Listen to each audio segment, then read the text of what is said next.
Hello friends, today we are going to start with the ball poem that is there in CBSE class 10th textbook First Flight.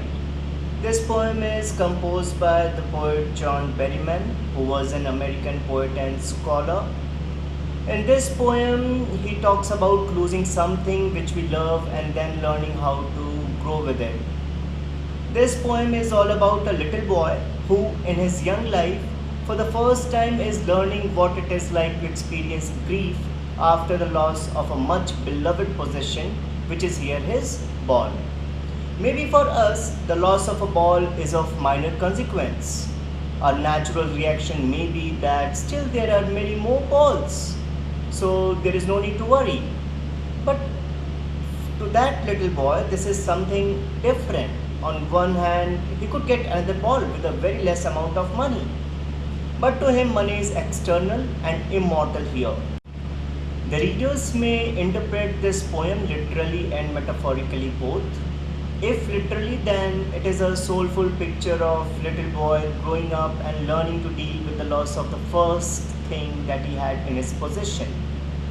And metaphorically, it is the story of mankind learning to deal up with the loss of their loved ones or the things gradually as they grow up in their life. Now let us have a look at the stanza-wise explanation of this poem. Kindly have a look at the first stanza. What is the boy now who has lost his ball? What? What is he to do? I saw it go merrily bouncing down the street and then merrily over. There it is in the water. In this stanza, merrily means cheerful. Bouncing means jumping up and down. Basically, in this stanza, the poet is waiting and anticipating to see the reaction of the boy who had lost his most adorable possession in his life, that is, ball. The poet says that the ball was cheerfully jumping up and down in the street. This means that when the ball skipped from the boy's hand, it went into the street and later on it fell into the nearby water. Kindly have a look at the literary devices that is used in this stanza. The first literary device that is used is anaphora. Anaphora means repeated use of words in two or more lines. In this stanza, you can see that what is the boy now, what is he to do is used again and again. And the same thing we can say about merrily. Merrily bouncing down the streets and then merrily over. So repeated use of merrily and what shows the presence of anaphora. The next literary device that is used is assonance. Assonance is the repeated use of vowel. And in this stanza we can see the vowel O is used again and again in boy, now, who, lost. So these are the words over where the vowel sound O is used and hence assonance is present. Imagery as a literary device is used when the poet says merrily bouncing down the street. And last but not the least, repetition as a literary device is used in the use of the word what again and again. Stanza 2.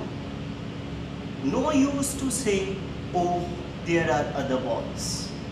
An ultimate shaking grief fixes the boy as he stands rigid, trembling, staring down all his young days into the harbor where his ball went. I would not intrude on him a time another ball is worthless. Now he senses his first responsibility. Let us have a look at the difficult words and its meaning. In this stanza, grief means sorrow, rigid means fixed, trembling means shaking, harbor is a place where ships are parked, intrude means to invade, dime is a 10-cent US currency, and worthless means valueless or useless. This second stanza basically talks about the idea of attachment and belongingness that the child had with the ball that he had lost. And so the poet says that there is no benefit of consoling the boy by saying that he will get another balls because he has other balls too. Because overall the grief and the sadness that the boy had experienced was quite personal and internal. The child is completely surrounded by sorrow. Moreover, he is sad because of the attachment with the memories that he had with the ball that he had lost. The ball that he had lost reminds him of all his sweet childhood memories. This loss is unbearable for him, and so he is grief stricken. The poet says that even he can't tell the boy to take some money from him in order to buy another ball, because the new ball will not be able to bring the sense of belongingness and attachment to the boy. Further, the poet says that the time has come for the boy to learn the responsibility of taking care of his. While doing critical analysis of this poem, one can make it out that for the child it is not simply about the loss of ball. The loss of ball has also brought loss of memories, loss of cherished moments that he had devoted and had developed with that specific ball. Over here, money has become an external factor altogether. It may buy thousands of balls, but it will fail to buy back those cherished moments that he had developed with that specific ball. Another important factor that the poet has talked about is the child sensing his first responsibility. This phrase means that the child has understood and has realized about taking the ownership of the things that belongs to him. From here on, he would be acting in a far more responsible, careful and in a mature manner. He will not be showing same sort of immaturity that he had showcased at a time when he was a child. So overall, this stanza also marks a transitional shift from the childhood phase to the phase of adulthood. Repetitive use of word ball in second stanza suggests the presence of repetition as a literary device in this stanza. Now let us have a look at stanza number 3. In a world of possessions, people will take balls, balls will be lost always, little boy. And no one buys a ball back, money is external. He is learning well behind his desperate eyes the epistemology of loss, how to stand up, knowing what every man must one day know and most know many days, how to stand up. In this stanza, possession means ownership, external here means the things with which feelings are not attached, desperate means hopeless, and epistemology means the use of Greek word that means knowledge. In this stanza, the poet says that the boy has to learn that in this materialistic world, many of his belongings will be lost. The poet personifies the ball as his belongings, be it in the worldly things or the relationships he is in possession of. So he says that he has to learn to live without them no matter what. Further, he realizes that in this world the loss is the part of the game. The child must take such losses in his life and continue to move ahead. Achievements will follow losses in life, and a thing that is lost once can't be retrieved or brought back.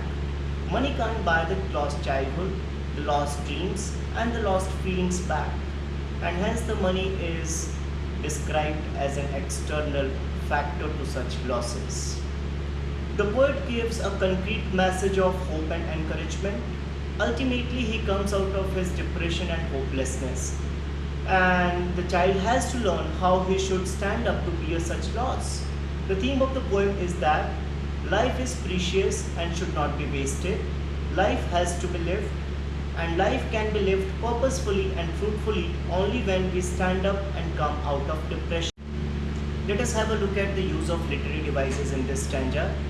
First one is alliteration. It could be seen in the use of sound B at the start of two consecutive words, buys a ball back.